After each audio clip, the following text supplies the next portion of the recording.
Let's cut to the chase, have an honest conversation, and develop real answers. As a matter of fact, with Andrew Cuomo.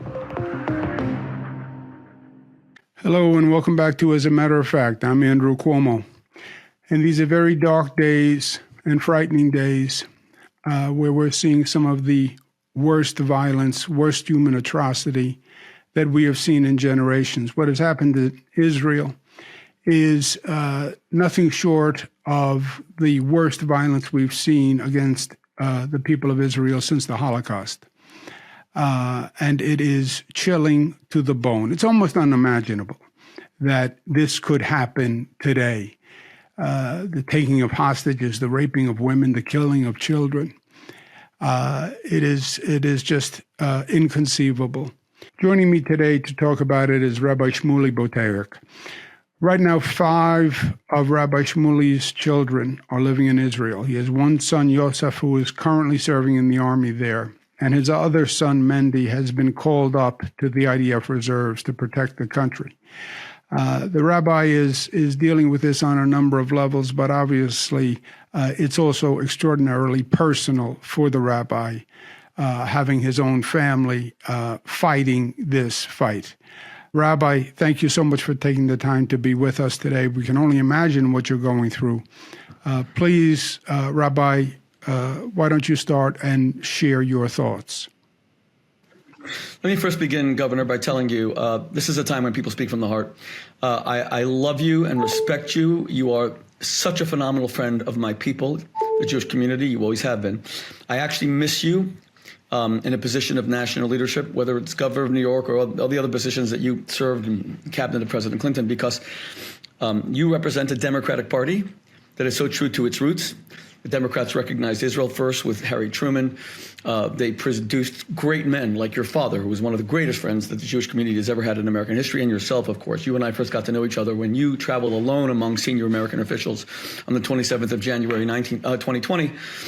To show solidarity with the 6 million who were murdered on the 75th anniversary of the liberation of Auschwitz. And I miss you on the national stage. And this is not a political statement. It's a statement of my desire to have people of your caliber who love our nation, who are courageous in defending the Jewish people, and who visited Israel 3 times when you were governor. 3 times. Unprecedented. We need you back in that national arena. And I want you to know that how deeply appreciated we are. And I spoke to you last on your podcast when I was at the top of the Reichstag in Berlin, and we were talking about the rise of antisemitism. But who would have expected a day like the Holocaust? This was a Holocaust-level event for a day. 10,000 Jews died every day for 4 years, so thank God it's not continuing. But for one day, we experienced what the Holocaust was like. Jews being marched away by their satanic, demonic captors, bodies being mutilated. So this is a level of Jewish extinction, the likes of which have not happened since 1945. We have 2 sons who are fighting. I thank you for bringing them up.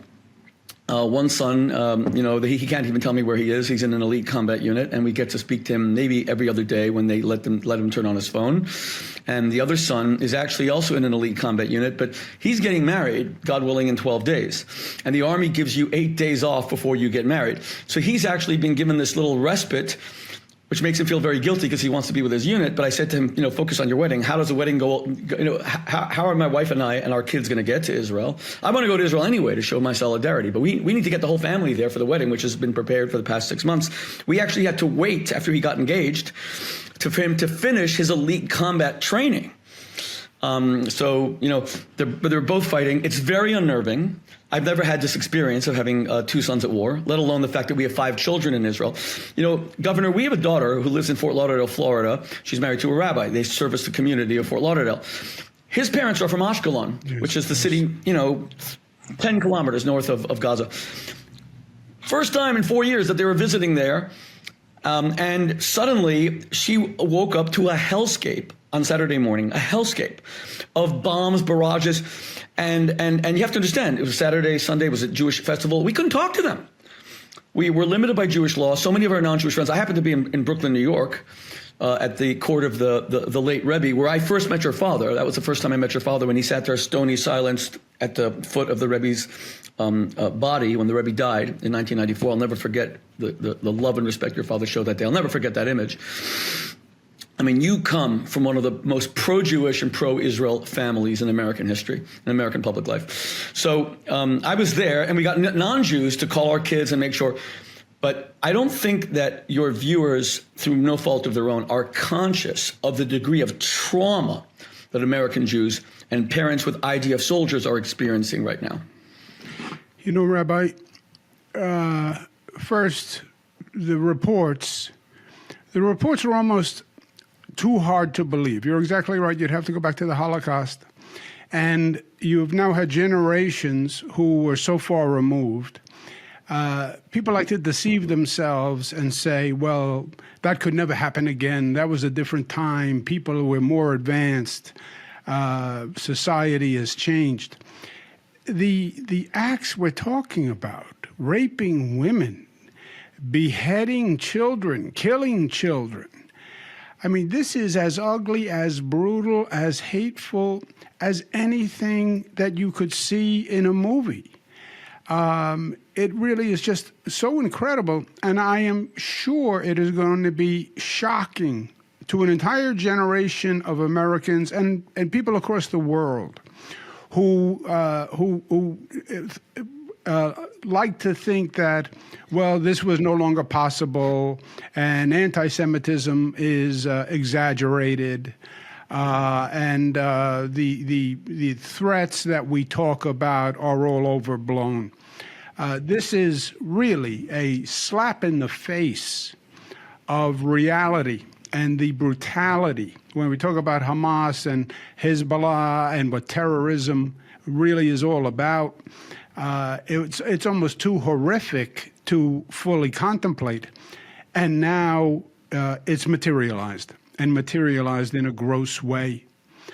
Let me ask you this. When we look back, this apparently came out of nowhere. There's going to be questions about the Israeli intelligence and who missed what when, should they have known. There's talk about the fact that the prime minister basically dealt with Hamas, propped up Hamas, because he was against the two-state solution, so it was better than having the Palestinian Authority. Looking back, is there anything that we should have seen that could have been generating this kind of reaction? Yes. Well, Governor Cuomo, let me just be clear. This didn't come out of nowhere. This is the product of a generation of Hamas being given the tools by things like the United Nations, UNRWA, Relief and Works Administration, giving them money to school young Palestinian children in Gaza. Hamas has been in power since 2006, giving them money to school Palestinian children to hate Jews, demonize Jews, so that these people join these terror organizations. And to them, Jews are cockroaches, just like the Nazis described them. That's why they can murder and slaughter and so savagely mutilate the bodies of babies. They can murder a grandmother and then post the image on her Facebook page, which is a level of barbarity seldom seen, certainly in the annals of social media. They can murder a young woman and then take her naked body, clothed only in their undergarments, on a back of a pickup truck. These are religious men, of course, Governor. These are religious men as they hang out with naked female bodies, as if they're engaging in disgusting things like necrophilia, stuff that we can't even imagine, stuff that the most diseased minds conjure up, maybe in some horrible a horror movie. But at least then we can move away from it. The movie ends and we can say, thank God that wasn't real. This is all real. My wife is opposed to me looking at the images. She doesn't want our kids to. I disagree. I think that only by understanding the savagery and barbarity of Hamas will we finally summon the political will to politically decapitate them. But whether this is an intelligence failure, which of course it is, whether this is a military failure, which of course it is, Israel has been dealt a brutal blow to its credibility, its deterrence, and it's going to take probably a generation, like it did after the Yom Kippur War, for Israel to restore that credibility. And that's the biggest loss here, because if Israel's surrounded by genocidal enemies, and the more they see Israeli weakness, the more they're invited to attack. You have Hezbollah to the north, you have Iran to the east, etc. But But this didn't come out of nowhere. This came out of a generation of the worst propaganda, just like we saw in Nazi Germany. How did the German people, who were the most cultivated, the most enlightened, the most civilized, how did they go in 12 years from living alongside their Jewish neighbors? And remember, Hitler's own doctor, who treated his mother and saved her life, was a Jew. And he was the one Jew that Hitler protected. Hitler ordered, during the Anschluss in 1938, he ordered that in the city of Linz, the Gestapo protect that doctor's house because the doctor had saved his life. So even Hitler had the Jew that he loved, but the rest of them, how did the Germans and the Austrians go from Jewish neighbors to "I'll gas my Jewish neighbors"? Well, propaganda, when you read this every day, the defamation. And that's why the Jewish community, Governor, has been railing against this for so long. Slaughter, genocide, mass murder, it doesn't just happen. It happens through training and schooling people to dehumanize their fellow man until you are really killing a bug, a mosquito, or a cockroach. Or even worse, you're actually destroying a bacillus. Jews are disease carriers. We've seen, Jews always referred to, they're disease carriers, and they are occupiers. They've stolen our land. And the world keeps on propping up Hamas. Now, let me just conclude this little bit by saying, I truly believe that what we teach our children is how we adults have to act as well. And sometimes it's very simple. There's good and there's evil. We have to stop believing certain things are not evil. If Hamas, with its barbarity and savagery displayed over the last few days, is not evil, then the word has no meaning. And we have to learn how to hate evil in order that we fight evil. There has to be what I call a kosher hate. In the same way there's kosher love and unkosher love. Kosher love is what we show our children. Unkosher love is showing people who don't deserve it. There's also kosher hate and unkosher hate. Unkosher hate is racism, antisemitism, bigotry, hating a black man because of the color of his skin, God forbid. That's unkosher hate, disgusting, vile, abominable hate. Kosher hate is where you hate the savages of Hamas and you decide, unless we neutralize them finally, unless we allow Israel to do what it must do through a full-scale military campaign so that they can no longer not only murder 1,000 Jews, but no longer brutalize the Palestinians whose future they have robbed, they've stolen. This is a group that kills Palestinian women for having a boyfriend. This is our group that takes gay Palestinians and they flee to Israel if they can, and it decapitates them. We have to decapitate their political leadership now. Yeah, I couldn't agree with you more. You speak about the generations, and you and I have spoken about this before. That generational shift has also been happening globally. It's been happening in this country. We've been talking about the rise in anti-Semitism globally, the rise in anti-Semitism in the United States, which has been increasing year after year after year after year, 30% increase to reach new heights. There has been a generation of teachings on campuses and activism on campuses that has been anti-Israel. And when you argue anti-Israel, it's a slippery slope to anti-Semitism. That has been going on for 10, 15, 20 years. And I think these things are all interconnected, Rabbi. I've spoken, I am a Democrat, as you know. I've spoken against the Democrats in the Democratic Party who spew anti-Semitism. There's been a growing movement within the Democratic Party which has been against Israel and been vocal and vile as well as vocal. And it's a fine line between arguing against the political position of the Israeli government and anti-Semitism. And that line has gotten more and more blurred. You want to have a political difference with the Israeli government? Fine. You want to argue that Bibi Netanyahu's judicial policy is wrong? Fine. You want to argue that there should be a more active two-state solution? Fine. But don't slip, don't go near that line of anti-Semitism. And that line has gotten blurred, and there hasn't been enough condemnation of that in this country. There hasn't been enough condemnation of that in the Democratic Party. How do you like that? And I say that as a proud Democrat. And that's why, yes, did I go to Israel more than any governor in history? Yes. Was I there every time Israel was attacked? Yes. Do I speak against the Democrats who argue against Israel and support for Israel? Yes. Do I condemn the Democrats who spew anti-Semitism and those who stand with them? Yes. But I think those gravitational forces have been at work for decades, and you cannot wholly disconnect them from what has happened with Hamas today. I think that's very well expressed. And again, believe me, I say this from the heart with no ulterior political motive. That's one of the reasons I so miss your, thank God we have your voice, of course, but you're occupying a position of great national leadership, because you are one of the only people who are saying this. I was a rabbi at Oxford University for 11 years. It was one of the great honors of my life. I mentored people like Senator Cory Booker, who was my student president, Ambassador Ron Dermer, who today is Israel's Strategic Affairs Minister, former mayor of Los Angeles, Eric Garcetti, who today is America's ambassador to India. They were my students. And we had conservatives, we had liberals. And what I taught my students was political differences are all about policy. It's not about arguing about right and wrong. It's about how to implement right and wrong. We can debate, was Vietnam a good thing or a bad thing? Well, in hindsight, decades later, doesn't seem that great. But at the time, we were debating how to go about stopping an incursion of a political ideology that robbed people of their political and personal freedoms. The same thing is true of the war in Iraq, et cetera. No one said that Saddam Hussein's a good guy. The question is what to do about this guy who's not a good guy. But we cannot debate good and evil. America has sunk to the level where we can no longer agree on what is good and what is evil. We have people that are actually defending Hamas right now. We have giant demonstrations in Times Square with hundreds of people, my Palestinian brothers and sisters, even just non-Arab Americans who are defending Hamas.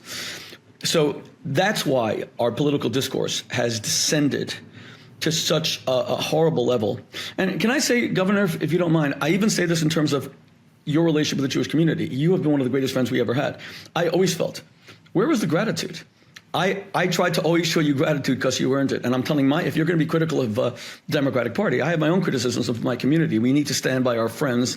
And we've had few friends like you. And that's why I was so honored when you gave the memorial tribute to my mother. Something I'll never forget, by the way. And something that I showed to some of your, I'm friendly with Bobby Kennedy and some of your, and I showed them what you said about my mother, and I told them that it touched me to my heart, and I will never forget it. You're a very special man. So the Democratic Party was actually the most pro-Israel party. Remember, the 8 years of, so Harry Truman recognizes Israel in 1948. He later said, I am Cyrus. He loved that he did that. And then you had 8 years of a Republican administration under Eisenhower, who should have known better because he fought the Nazis and he saw the camps and filmed the camps, but he was very bad on Israel, wouldn't sell Israel any arms. He was really bad. Then John F. Kennedy changed all that. And then Robert Kennedy changed it even more. Truly great man. Robert Kennedy died because Sirhan heard him say he's going to sell Israel 65 F-4 Phantom jets, and he wrote down 1,000 times, Bobby Kennedy must die. And he killed him on the 5th of June, 1968, your former father-in-law, who you never had the opportunity to meet because he was murdered by a Palestinian domestic terrorist. This is how great the Democratic Party was on Israel, let alone Scoop Jackson, let alone Mario Cuomo. And by the way, Governor, I want you to know, and I often send you pictures, I cross that bridge, the Mario Cuomo Bridge, very often. I love it when it's lit up at night, the purple color. And I always send you a picture. Your father was such a great man, and you are such a great friend. Where are the Democrats to condemn the horrible anti-Semitism that is coming from people like Rashida Tlaib, Ilhan Omar? Rashida Tlaib is not a bad congresswoman. She is someone who doesn't even know good and evil anymore. She can't even say a nice word about 1,000 Jews murdered. Bono is a rock star from Ireland, Catholic. You know, what does he have in common with the Jews? And yet he's performing in Las Vegas, the city of sin, and he changes the lyrics, and it made me cry. And I posted it. He made me cry. You know, he said, October 7th, early in the morning, Star of David, they took your life, but they could not take your pride. An American congresswoman can't say one flippin' nice word about 1,000 dead Jews. That's what the American political discourse has descended to. And my fear, Governor, is that it's going to become like England. When I lived in England, the Jewish community lost the Labour Party They had a real anti-Semite, Jeremy Corbyn, a true Hamas-loving anti-Semite as the head of the, and thank God they were decimated at the polls. The British people showed real decency. But you had the bifurcation of these two parties. Labour became anti-Israel, and the Jewish community said, that's okay, we still have the Conservative Party. That stupid assessment cannot happen here in the United States. You're the one who wanted to start, and you did start Progressives for Israel. We cannot rely on the Republican Party. The American people have to be united, Democrats and Republicans alike, in supporting for Israel. And that's where your voice comes in. And you're not saying it now when 1,000 Jews lie. By the way, you're not just saying it now when my daughter's father-in-law, who lives in Ashkelon, posted videos today of giant ship containers that are filled with dead Jewish bodies, just like the Holocaust. 3 of them refrigerated, so that they can be identified. They need DNA samples. They don't even know where to bury them. You're not saying it now. You've always said it. And we need to hear it from the Democratic Party, and they need to be called out. But that also means that we in the Jewish community have to support people like you who've always been there for us. And it pisses me off that we don't. It really does. And I'm saying it now because when we're not there for our friends, they're going to kind of ask, you're still going to be there for us, but they're going to kind of ask, come on, this is a joint effort. And I personally, you're the first interview I jumped to do because you're a friend like no other. Thank you. Thank you very much. And thank you. And again, thank you for being with us at this very terrible time for you personally. But what you say is so important, Rabbi. And we have to deal with where we are today, and we have to the next few days we have an immediate challenge. But there are lessons here. I started Progressives for Israel. People said, well, what does that mean? Because the progressives aren't with Israel. I said, that's why I started Progressives for Israel. Progressive Democrats have always supported Israel. This is a recent and a lost philosophy that says, well, if you are a progressive, you are anti-Israel and you are pro-Palestinian. That is not being a progressive Democrat. And Democrats today, anyone who would rally in Times Square after what happened, they call themselves Democratic Socialists. You don't get to use the word democratic. Call yourself a socialist, call yourself whatever you want, but don't use the word democratic in front of your name, because you're not a Democrat. And it was a disgusting display in Times Square, knowing the facts that you would have hundreds of people gather. So the use of the word a Democrat before that group, I wholly object to. But the Democrats have not been vocal enough. There have been Congress people who have said grossly anti-Semitic things, and the next day they're standing with their Democratic colleagues taking a picture. No, you can't have it both ways. You can't have it both ways. Well, the Democrats, we want to be nice with the far left, and we don't want to alienate the far left, and we don't want to alienate the squad, even if it's anti-Semitic. You don't get to have it both ways. Hatred must be condemned, period. Well, it will hurt me politically. Too bad. Too bad. Show the principle and the courage that it means to be a Democrat. That's what Progressive Democrats for Israel was saying. You don't get to be a progressive Democrat and abide by anti-Semitism or those who are anti-Semitic. And the Democratic Party has to hear that and has to act on that. Also to the Jewish community.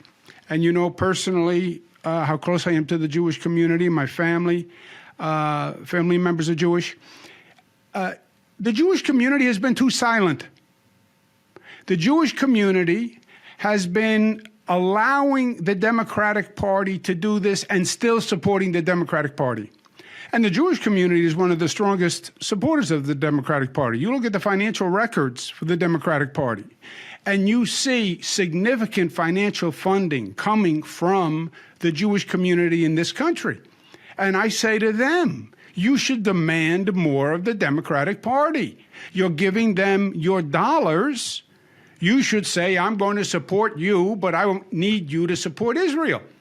And if you're not going to be supportive, then don't ask me to be supportive, right? The door swings both ways in life. We support those people who support our policy positions. And you've seen the Democratic Party drifting away from Israel. You've seen this anti-Semitism coming from Democrats. The Jewish community should be more active and more angry. And today isn't the day for this conversation. But we have seen this developing for years.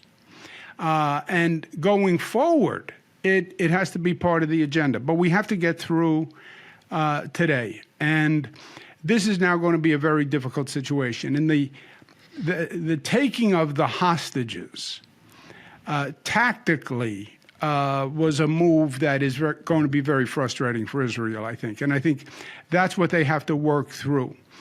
President Biden gave a statement, which was a powerful and a strong statement. And it was without ambivalence, which I appreciated.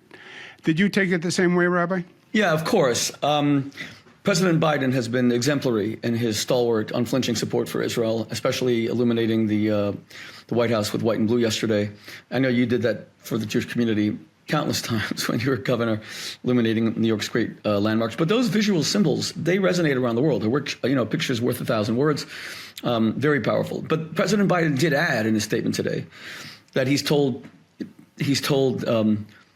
Prime Minister Netanyahu that there's rules of engagement in war. And that's one of the things that worries me. Of course, Israel knows there's rules of engagement. Israel is an accountable democracy. But my fear is that Israel will launch a ground invasion that will finally, hopefully, put an end to the Hamas terror reign, not only against Israel, but against Palestinians. And within 3 or 4 days, as casualties mount, which we hope they will not, Israel will come under pressure to withdraw. And this has happened 4 times already. We've done this 4 times since 2007. And then we'll wait 2 years and they'll come in again and kill 1,000 people, let alone brutalizing Palestinians all along. We have to resolve, and see, the smartest thing that Franklin Delano Roosevelt did during the Second World War, he did without consulting his advisors or his allies, Joseph Stalin, Winston Churchill. It was in Casablanca in 1943. He suddenly said to the press, without checking, I'm demanding unconditional surrender. There will be no peace with the Nazis, no negotiations. They're not going to keep their unconditional surrender. And Churchill hated that statement and asked him to withdraw it because Churchill said, you're just going to make the Nazis fight to the last man. That's what happened. But Nazism, at least as a government ideology, disappeared forever. It still exists among these disgusting neo-Nazi white supremacist human scum, but it disappeared as a government political ideology. Hamas we need the same thing. It has to be unconditional surrender. And my fear is that Israel's going to go in, and even great friends like President Biden are going to say, look, I'm being hammered everywhere at the United Nations Security Council, our allies. You got to stop now. And that happened 4 times. So there's a precedent for this. So in the same way we're asking, how is Israel caught unprepared with intelligence failures and military failures? We can't be caught unprepared diplomatically with a diplomatic failure now. We need to do our best on 3 fronts. Number 1, we need to declare Hamas a terrorist organization, not officially designated only by the State Department, which it is, but by the networks, by the media. Every time I hear, only NBC News, God bless Lester Holt, he's the only one that's actually saying Hamas terrorists. If you listen to ABC News, if you listen to CBS News, if you listen to CNN, they're all calling them militants. Did we call ISIS militants?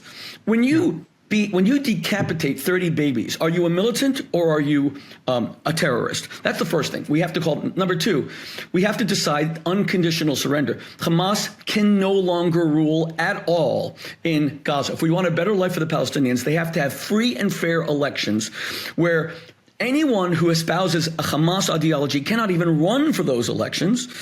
And that even applies to Mahmoud Abbas. He's in almost the 20th year of a 4-year term.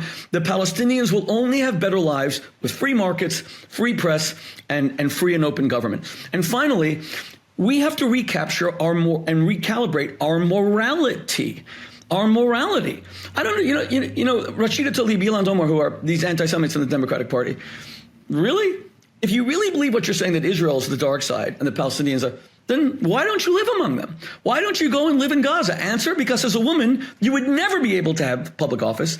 The moment you spoke, you would be thrown in jail if you ever criticized Hamas. You'd be killed. So just stop it.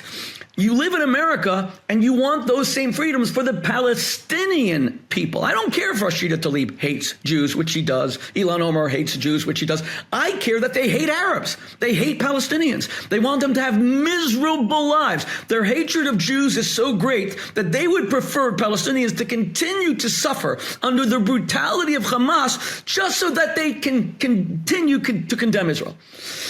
Let's remember. And by the way, you were very righteous in being prepared to criticize the Democratic Party and some of its abandonment of Israel. Let me just say the same. We in the pro-Israel community, we consider President Donald Trump one of the most pro-Israel presidents we ever had. That doesn't mean that we should not criticize any kind of dog whistles to white supremacists and neo-Nazis. We have to come back to right and wrong, which we've now abandoned almost wholesale as each of us has become so tribal. Politics and morality it's not baseball. This is not the Red Sox and the Yankees where you cheer your team even when they suck. That's a sport. It's a game. This is 1,000 murdered people. Stop the tribalism. If Trump and DeSantis and Nikki Haley are wrong on things, say it even while you support them. And if the Democratic Party in some of its abandonment of Israel is wrong, and if the progressive left is actually standing up for ideologies that are so far from any kind of progressive mentality. I mean, Hamas progressive? Are we kidding? Hamas kills gays, stones them, slaughters them, brutalizes women, let alone what they do to the Jews. I'm talking about they're doing to the Palestinians, what they did to the Jews we saw. Nazi-like ISIS atrocities. But Governor, we've become a tribe and we're all brain dead. And let's also remember, there's very little difference between the extreme right and the extreme left. They're both brain dead. They're both immoral. They're certainly amoral. They don't believe in right and wrong.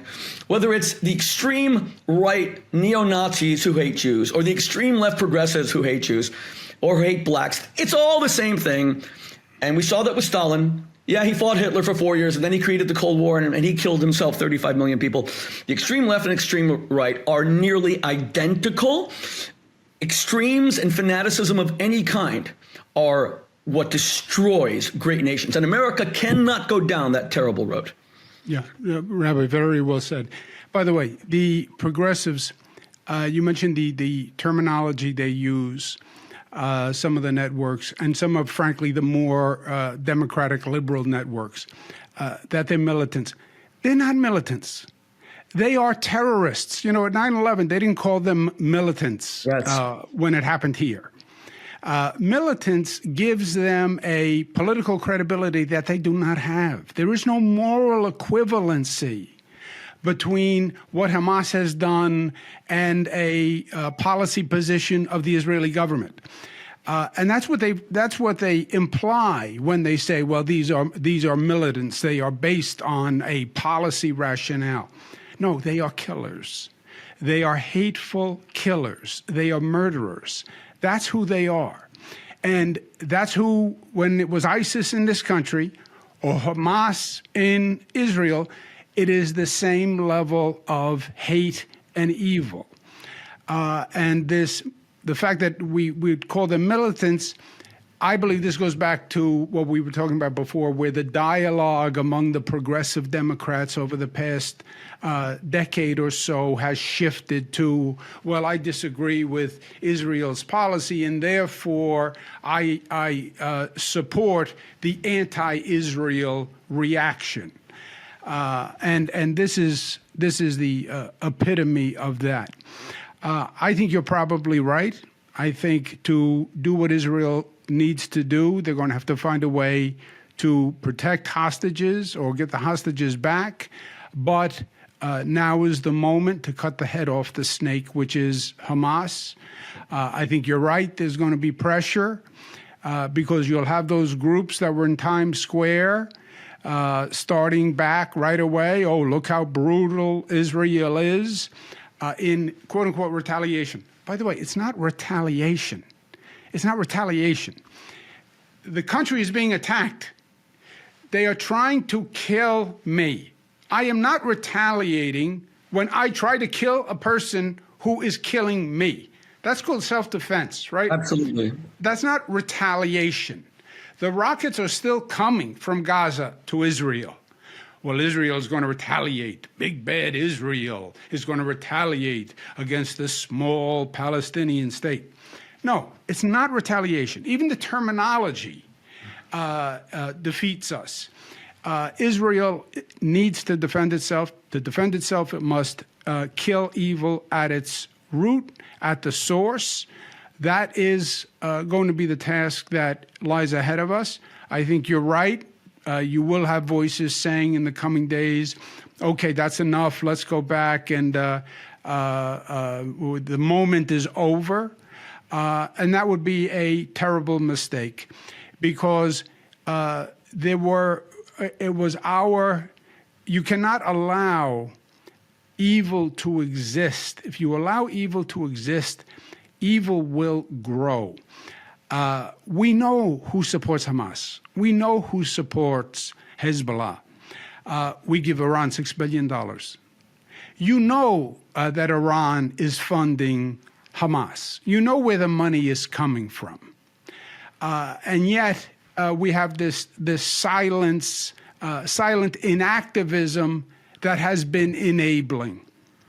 And that's one of the things that we have to understand and actually deal with going forward.